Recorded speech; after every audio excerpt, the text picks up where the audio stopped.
You know, Jeff, Jeff and Pat, makes you want to not just drive, right? I mean, take a look at that. That is just a giant parking lot. 405 freeway. Garth mentioned it yesterday. Everybody must have been listening. That storm's coming. So tomorrow is supposedly the big day, but if you want to get out before the storm, you got to do it now. Hey, I'm Tony. As you saw in that video, LA traffic is no joke. Millions of people are stuck on the road every single day, bumper to bumper. And it is not just frustrating, it's actually dangerous for our environment and our health. All those cars are burning gas and pumping out pollutions into the air we breathe. Los Angeles is one of the most car-dependent cities in the world, and all that driving comes at a serious cost. LA's traffic problem is directly tied to a much bigger issue: air pollution from cars. This isn't just about smog. It affects our lungs, our climate, and the future of the city. In this video, I'll break down how LA's traffic and car culture are creating an environmental crisis and what we can do to fix it. Let's start with the basics. Los Angeles has a population of about 4 million people. And in LA, most people drive. Every day, around 6 million cars and trucks fill the roads. That's a lot of traffic and a lot of fossil fuel being burned.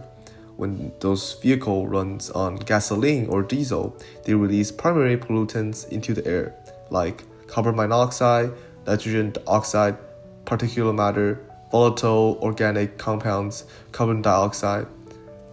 Now combine all of that with LA's unique geography.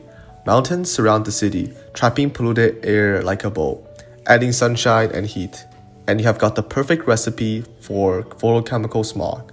Photochemical smog forms when nitrogen oxide and VOCs react with sunlight to form tropospheric ozone, which is a secondary pollutant.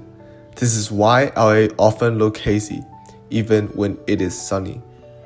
So, why is this such a big deal? Well, first, let's talk about human health.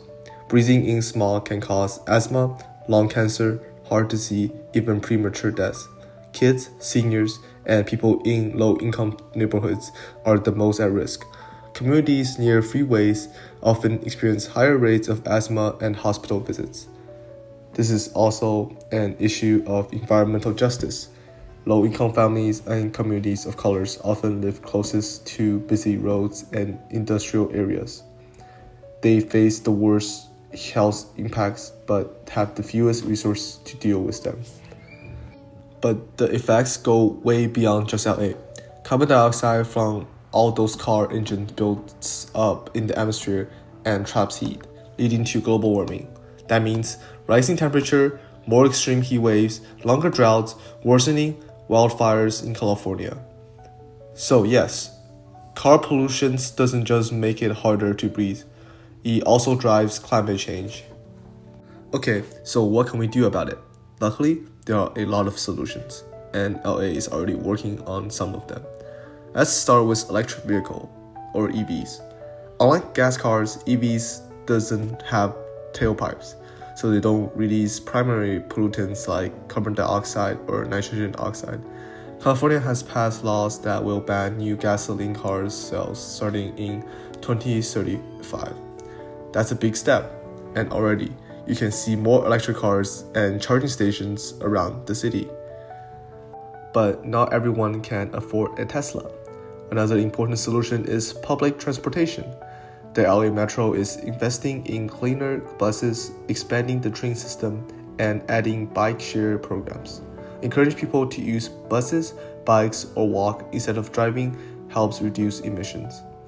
This is a part of a bigger idea called sustainable urban planning, designing cities that are less car dependent. Other ideas include building bike lanes, creating pedestrian-friendly zones, adding green space and trees, which can absorb pollutants and reduce the urban heat island effect. There are also things we can do every day to help out. Carpool when possible, take the bus or train, walk or bike to nearby places, support clean energy policies, and green transportation initiatives.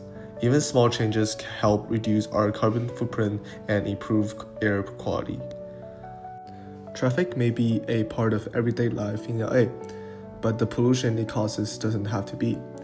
Every car on the road is a choice, and every choice we make can either pollute our air, or protect it. We are talking about more than just smog. We're talking about kids struggling to breathe, neighborhoods hit hardest by dirty air, and a planet heating up faster than ever. But the good news, we're not stuck in traffic forever. Electric cars, better public transit, biking, walking, smarter city planning. These aren't just ideas. They are real solutions already starting to shape a cleaner LA. The future of the city depends on what we do now. So let's make it a future where the air is cleaner, the skies are clearer, and the roads are a part of the solution, not the problem. Thanks for watching.